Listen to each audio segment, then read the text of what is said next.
Hola mixes, bienvenidos a un video más de Your Woke Hustle Bro. Y el día de hoy tengo preparada una dinámica un poquito diferente. El día de hoy vamos a platicar un poquito acerca de este tema de qué es un cambio real, que es un poco el título que lleva mi libro de Lee esto para hacer un cambio real. Y bueno, el día de hoy voy a empezar a jugar con un formato diferente en el que la intención es más bien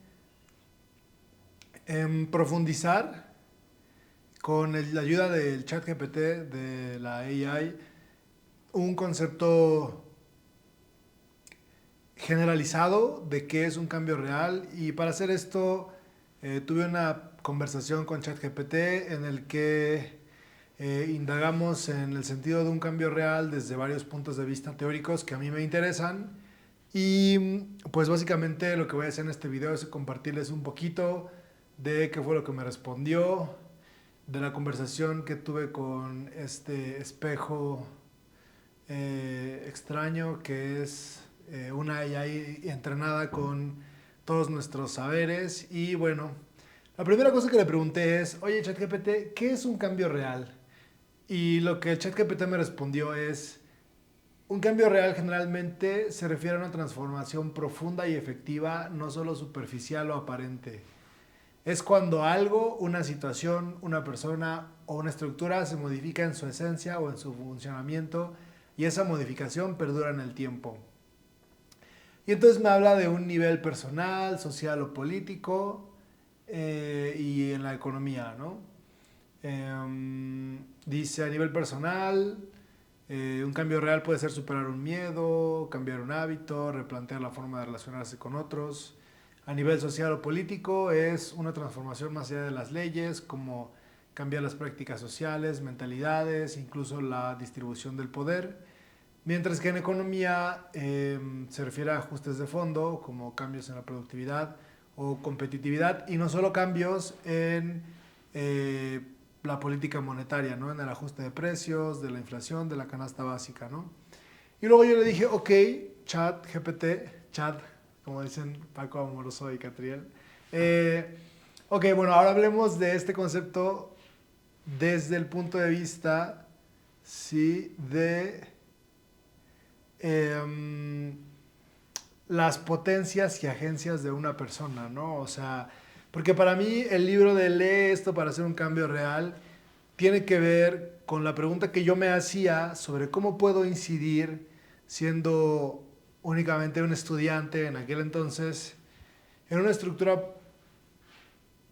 político-económica tan compleja, con tantos actores y tan brutal y tan encarnizada como lo es el capitalismo contemporáneo, ¿no? Y bueno, pues me dice ChatGPT, un poco respondiendo a esta pregunta, eh, una especie de reajuste o transformación de tus potencias internas. Y esto me recuerda mucho al filósofo que me encanta, Baruch Spinoza, que fue una gran inspiración para Gilles Deleuze, para los francófonos. Eh, y bueno, no simplemente es hacer las cosas distintas, sino generar nuevos movimientos de la voluntad o del deseo que antes no existían, ¿no? Y justo me pregunta si me gustaría llevarlo hacia Spinoza o Deleuze o hacia la filosofía. Y yo le dije, ok, no, hablemos de mis potencialidades como persona en el contexto de la crítica, ¿no? Recordando que la crítica es, la tecnocrítica, perdón, es la ciencia y arte de las condiciones de posibilidad de las formas hablantes. Y entonces, bueno, le puse aquí, considera la organización masiva como una potencia, ¿no? Y yo le pregunté esto porque a mí me interesa no solamente hacer un cambio real en un sentido social, ni hacer un cambio real en un sentido personal, sino entender cómo hay una especie de articulación entre mi deseo personal, entre las cosas por las que yo vivo, entre mis prácticas, entre mi lenguaje, entre la forma en la que me comunico con otras personas y la estructura que hay allá afuera, ¿no? ambas están en constante comunicación, coexisten, viven, se alimentan parasitariamente y a veces creativamente una de la otra. Y bueno, en ese contexto, ¿qué podemos decir sobre nuestras potencias, ¿no? Y sobre qué es un cambio real en el contexto de las potencias de actores mínimos, individuos como yo, o como las personas que hemos intentado hacer incidencia desde una posición de resistencia, desde la posición de los have-nots, como diría quizá el libro este de Saul Alinsky, ¿no? Y como dicen eh, los gringos, los que no tienen, ¿no? La gente en situación de pobreza.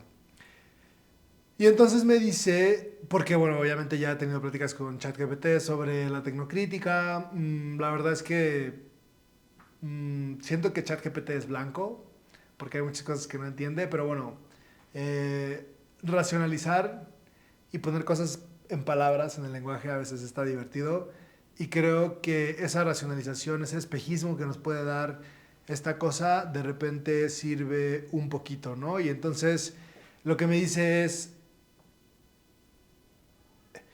tus potencialidades como persona no pueden entenderse aisladas, emergen, se fortalecen o se anulan dentro de dinámicas sociales, tecnológicas y organizativas. Y creo que esto lo puse en la imagen que habla sobre prácticas de calle, prácticas electorales, prácticas académicas y prácticas, no recuerdo de qué otra naturaleza, pero bueno, como una sinergia entre diferentes prácticas que vi, me parece, revisando lecturas sobre Aldwok. Y entonces lo que dice cosas interesantes, ¿no? Que me parece muy importante rescatar. La organización masiva amplifica las capacidades de cada individuo, ¿no? O sea, hace que tu palabra pese más, que tu tiempo valga más, que tus acciones alcancen eh, mayor amplitud, ¿no? Y esto me recuerda un poco todas aquellas cosas que ocurrieron en el Occupy Wall Street, ¿no? Que fue un momento estruendoso en el que mucha gente salió a la calle a empezar a organizarse de manera autónoma, ¿no? Como ha ocurrido en otros momentos en sociedades que tienen esas posibilidades, la gente sale a la calle y dice, de verdad, yo ya no quiero participar de esta sociedad, necesito otra cosa y bueno, vamos a otra cosa, ¿no? Y el problema de nuevo que habíamos platicado es la tiranía de la nueva estructura, ¿no? Que es una vez que toda la gente que está harta del status quo, de esta forma extractivista de vida que nos roba el espíritu, que nos aliena, tanto como es el valor que nos extrae el patrón, etcétera. Ok, la gente sale y entonces no se puede organizar y regresa a sus casas más jodida que antes, más desesperanzada que antes. Y esa es la parte en donde yo creo que la tecnocrítica puede contribuir, ¿no? ¿Cómo podemos abordar el problema de la tiranía de la no estructura y de los múltiples intereses encontrados, ¿no? Porque esto fue en realidad un poco lo que pasó en Wall Street, ¿no?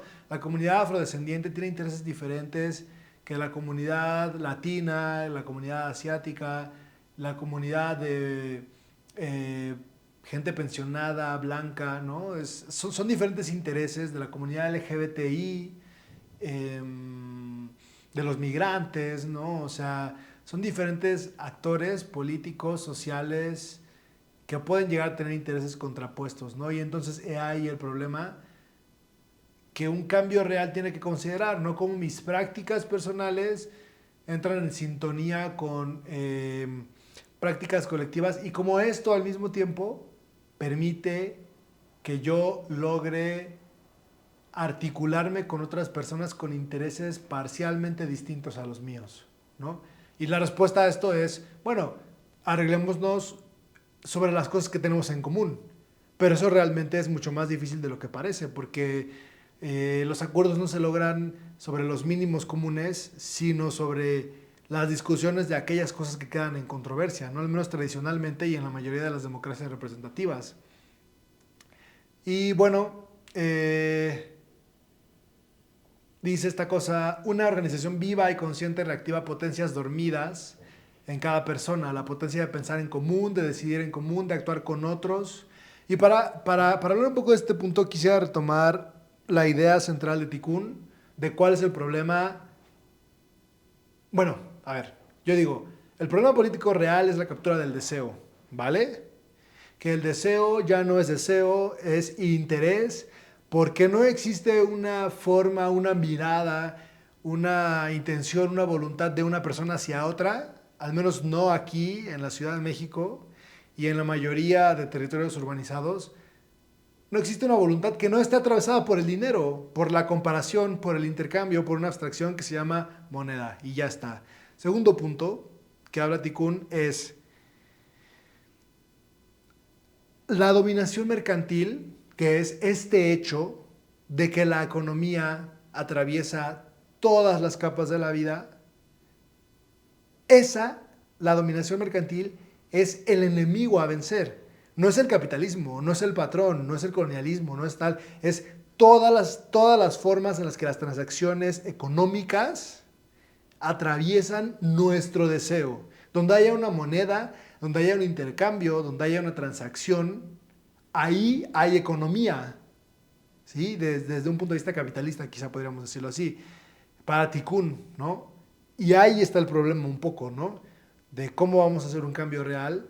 Y para mí un poco no es posible salirse de la economía. Es posible dentro de la economía ir construyendo pequeños islotes que estén libres de la dominación mercantil, ¿no? Existe el trueque, el don y un montón de otras formas que la verdad quizá ahora desconozco o no tengo en la mente en este momento y que seguro iré aprendiendo conforme desarrolle este blog. Y gracias a todas y todos ustedes a todos ustedes que me escuchan y que comparten conmigo. Y bueno, un poco esta tensión entre mi práctica personal y la transformación social es ahí donde se encuentra un cambio real, ¿no? En esa intersección en la que mis acciones generan agenciamientos más profundos, ¿no? Y esto quiere decir, mi lenguaje permite que yo sea agente, que yo produzca significado, que yo cree sentidos para la vida de otras personas. Y bueno, dice, tu potencia individual entonces no es simplemente tu talento o tu fuerza interna, es tu capacidad de actuar en común, de afectar y ser afectada de manera fértil dentro de redes vivas de otros. Un cambio real para quien lea tu libro sería no solo sentirse más lúcido, sino encontrar y fortalecer las formas de organización que potencien su vida. Comunidades, proyectos, cooperativas, redes de ayuda mutua, experimentos de autonomía. Y vale, otras cositas y luego yo le dije, haz una lista de potencias desarrollables para hacer un cambio real considerando que la tecnocrítica combina psicoanálisis, ciencias numéricas, y aquí puse un paréntesis, lógica de predicados, filosofía analítica, prospectiva científica, economía numérica y matematizada también, y no solo perspectivas críticas. Y teoría crítica. Entonces, repito, para hacer un cambio real considerando que la tecnocrítica combina psicoanálisis, ciencias numerantes, que son todas las que dije anteriormente, y teoría crítica. Atiende a la definición atiende a la definición de tecnocrítica como ciencia de las condiciones de posibilidad de las formas hablantes y su respectiva liberación. ¿Vale? Ahora, esto que yo le pregunté al ChatGPT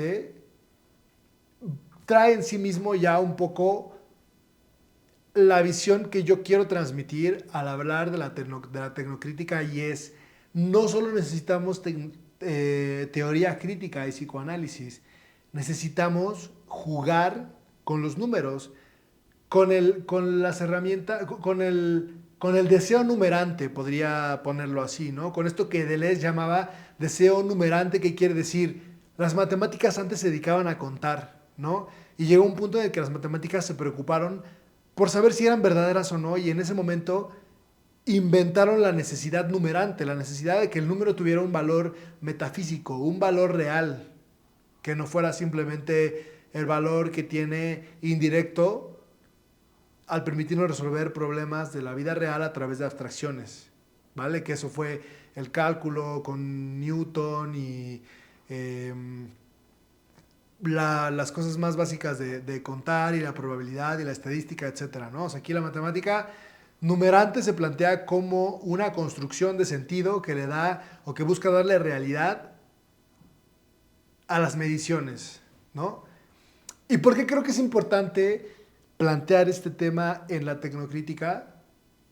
Porque no me parece que al día de hoy sea posible saber nada nuevo, ni construir ningún tipo de saber nuevo sobre la tecnología, ni sobre el capitalismo, si no entendemos la velocidad a la que operan las transacciones y que quizá hoy es posible cuantificar la agresividad del capitalismo, ¿no? ¿Por qué? Porque al final de cuentas podríamos quizá decir que nuestro cerebro produce 0.00001 gramos, miligramos de dopamina, yo no sé, por cada interacción, por cada like que me gusta en las aplicaciones de Mark Zuckerberg.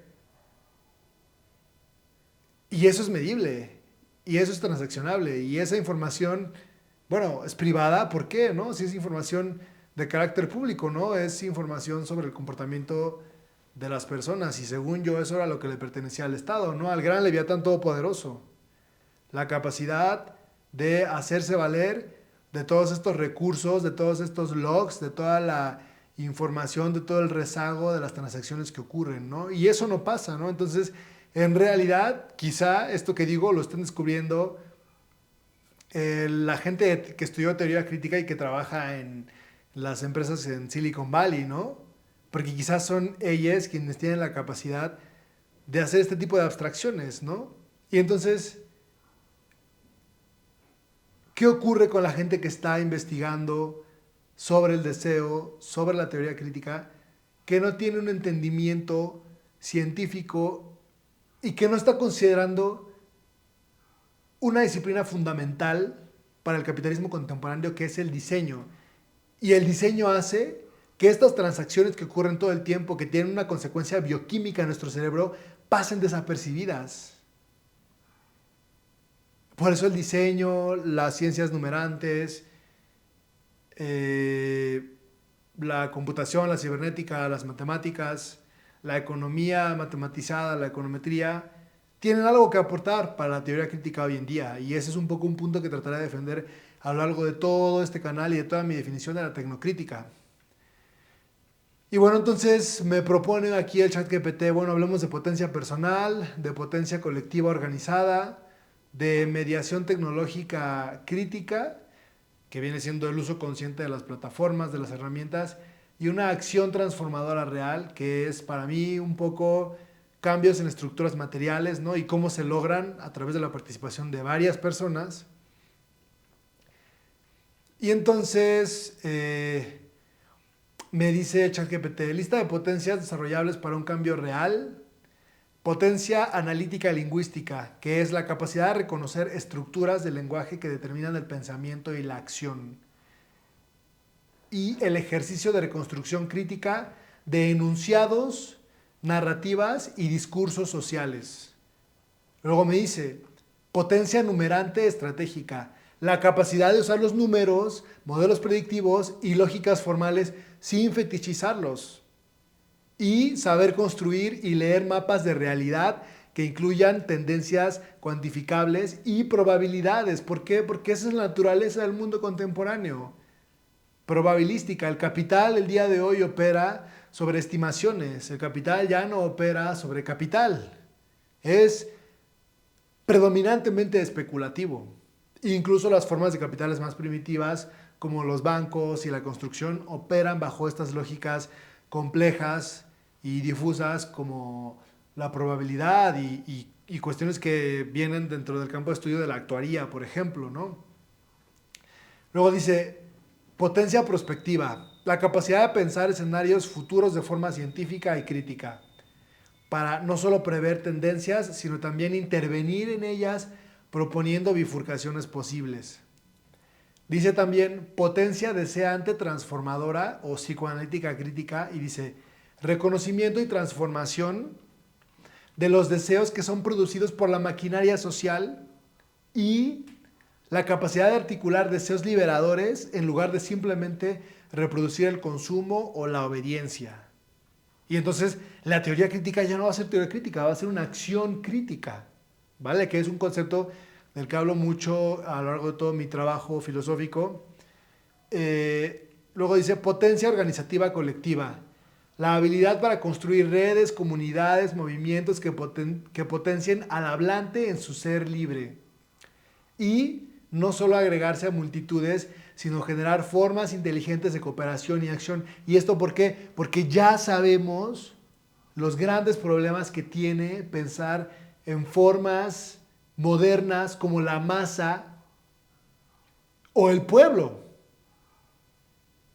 Bueno, potencia crítica a la técnica. 6. Dice, comprender las tecnologías como formas de lenguaje materializado, programas, interfaces o algoritmos, y capacidad de reprogramar, redirigir o subvertir el uso de tecnologías de control.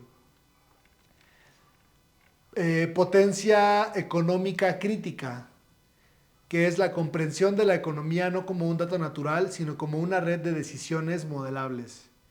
Y dice, capacidad de diseñar alternativas de intercambio, producción, distribución, desde monedas alternativas hasta cooperativas.